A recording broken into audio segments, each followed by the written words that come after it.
So, who's in top 10 of 2009 in the WWE and TNA? At number 10, Cowboy James Storm.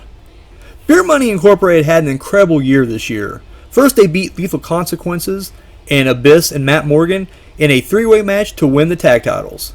Later, they entered and won the Team 3D Invitational Tag Team Tournament, beating the British Invasion in the finals.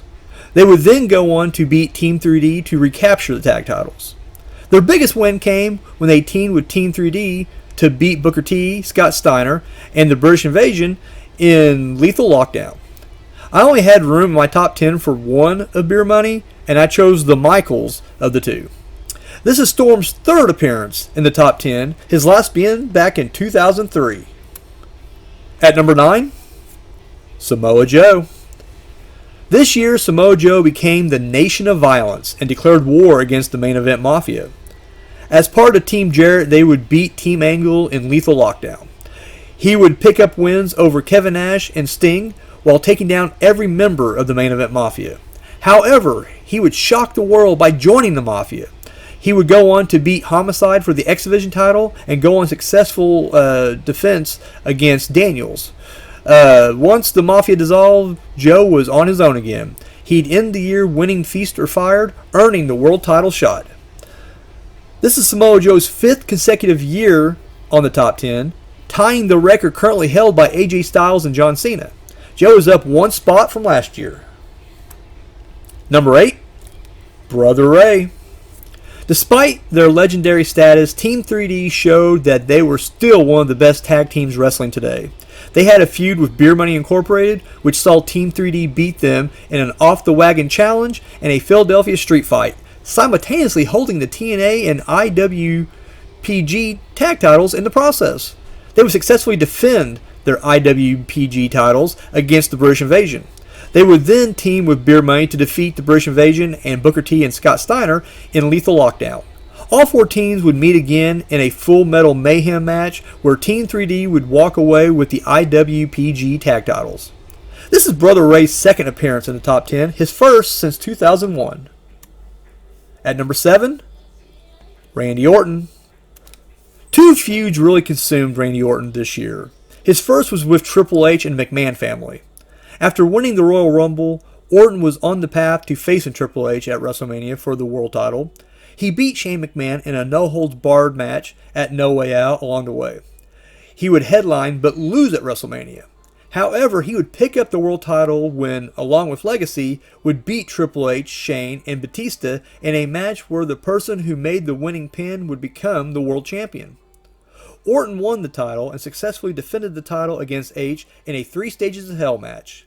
They would meet again in a triple threat match, along with John Cena, which Orton would also win. This, however, would kick off his next big feud, John Cena.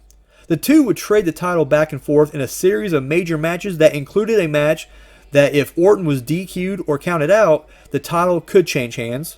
Orton won. An I Quit match, Hell in a Cell, Orton won, and a 60-minute Iron Man match. At number 6, ODB.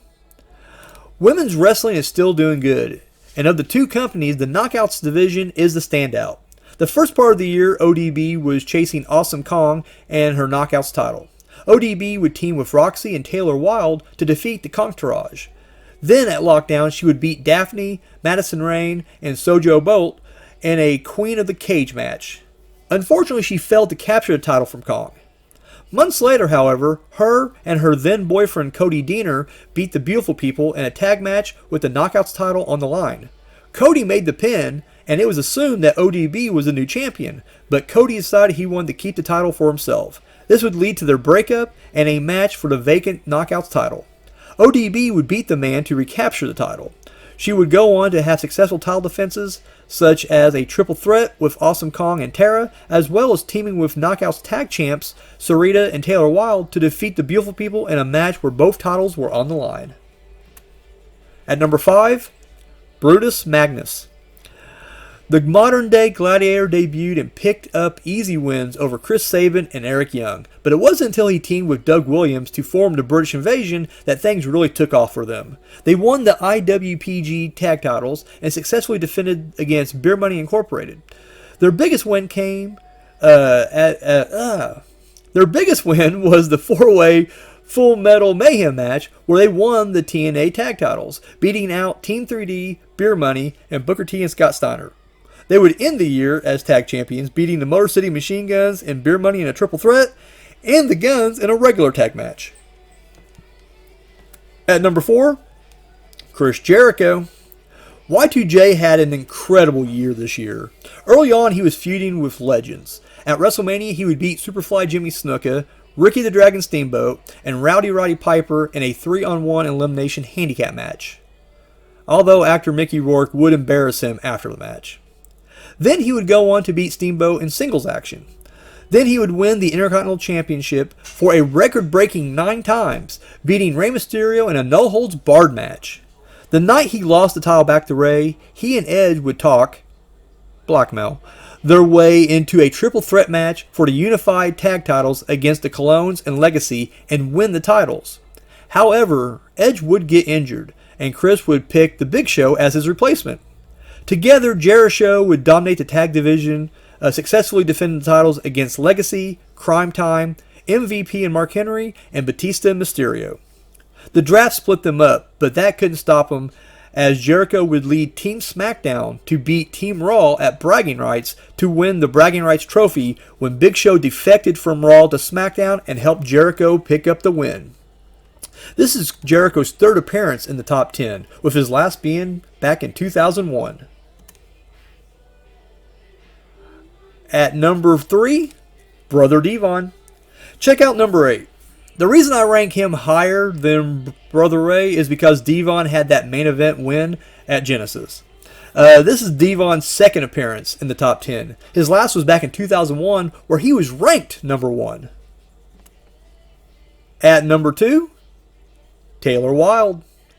While Taylor Wilde still pursued the Knockouts champion, her year became more tag team oriented.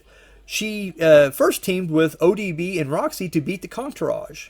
Then she would team with the Governor, aka Daphne, and Roxy to beat the Beautiful People. However, her and Daphne began to feud, which led to Taylor stepping out of her comfort zone and getting hardcore as she beat Daphne in a Monsters Ball match. The following month, she would team with Abyss to beat Daphne and Raven in another Monsters Ball match. Her highlight would be teaming with Sarita to win the Knockouts Tag Titles tournament to become the first ever champions. They beat the Beautiful People in the finals. This would lead to a series of matches with the Beautiful People. They would beat them in a rematch for the titles, and then they would team with the Knockouts champion ODB to beat the Beautiful People in a match where both titles were on the line. This is Wilde's 2nd year in a row on the top 10. She's up 3 spots from last year. And number 1, the phenomenal AJ Styles. AJ had one of the best years in his career. The first half of the year, he was leading the front line against Main Event Mafia. He would beat Booker T for the Legends title. He was a part of Team Jarrett to beat Team Angle in Lethal Lockdown. He would pick up the win in a rematch with Booker for the Legends title in an I Quit match. And the final blow against the Main Event Mafia was when AJ Styles won the world title in a 5-way match over Hernandez, Kurt Angle, Matt Morgan, and Sting. AJ Styles would hold the title till the end of the year with successful title defenses against Sting, Samoa Joe, and Daniels in a triple threat, and Daniels in a 1-on-1 match. This is AJ Styles' 6th appearance in the top 10, with his last being back in 2006. And this is the top 10 for 2009.